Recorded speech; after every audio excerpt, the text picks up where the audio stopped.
Sunday special என்னன்னு பார்க்கலாமா? மீன் வாங்கலாம் அப்படின்னு மார்க்கெட் போயிருந்தோம். அங்கே போய் எதுவுமே நல்லா இல்லை, ஃப்ரெஷ்ஷாகவே இல்லை. சரி ஏதோ ஒன்று ரெண்டு வாங்கிட்டு நேராக வீட்டுக்கு வந்தாச்சு. நமக்கு வேலை இருக்குது, அதனால வந்ததுமே நம்ம ட்ரெஸ் சேஞ்ச் பண்ணிட்டு வீட்டிலேருந்து ஃபோன் பண்ணாங்களா, அவங்க கூட பேசிட்டு ஆளுக்கு ஒன்று எடுத்து க்ளீன் பண்ண ஸ்டார்ட் பண்ணிட்டோம். மீன், நண்டு, மட்டன் தான் வாங்கிட்டு வந்திருந்தோம். வரும்போது தர்பூசணி பழம் வாங்கிட்டு வந்தோமா, அப்படியே எனர்ஜியாக சாப்பிட்டாச்சு. நிறைய பேர் இவங்களை அத்தை அத்தைன்னு சொல்றீங்களே, இவங்க யாரு அப்படின்னு கேட்குறீங்க. இப்படி கேட்டால் நான் என்னத்த சொல்றது? இவங்க எங்கள் அத்தை, செல்வாவோட சித்தி. இவங்க செல்வாவும் நானும் தனியாக தானே இருக்கோம். அதனால சண்டே சர்ச்சுக்கு போயிட்டு நேராக அத்தை வீட்டுக்கு போயிடுறது. ஏன்னா அப்போ தான் நல்லா கலகலன்னு எல்லாரும் ஒன்றா இருந்தால் ஜாலியாக இருக்கும்ல.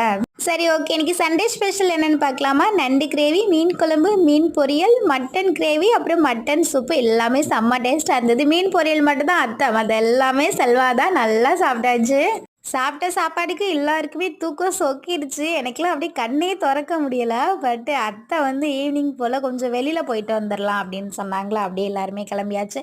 அப்படி எங்கே போனோம் அப்படின்னு அது மட்டும் தனியாக ஒரு வீடியோவாக போடுறேன். அப்படியே தாம்பரம் கொஞ்சம் பழங்கள்லாம் வாங்குற மாதிரி இருந்தது. அதுவும் வாங்கிட்டு நேராக அத்தையை வீட்டில் விட்டுட்டு நம்ம வீட்டுக்கு வர்றதுக்கே 11:30 ஆயிடுச்சு. வாங்கிட்டு வந்த திங்ஸ் எல்லாம் அது அப்படியே ஃப்ரிட்ஜில் தூக்கி வச்சாச்சு. எதா இருந்தாலும் காலையில் பார்த்துக்கலாம் அப்படின்னு. ஏன்னா இன்னைக்கு ரொம்ப டயர்டாக இருக்குது. அத்தை வீட்லேயே சாப்பிட்டு வந்தாச்சு. நம்ம எல்லாத்தையும் எடுத்து வச்சுட்டு லைட்டாக ஃப்ரெஷ் ஆகிட்டு தூங்க வேண்டியது தான். மார்னிங் விளாக் கொஞ்சம் லேட்டாக அப்டேட் பண்ணுறேன். வீடியோ பிடிச்சிருந்தா லைக் பண்ணுங்கள். Bye bye.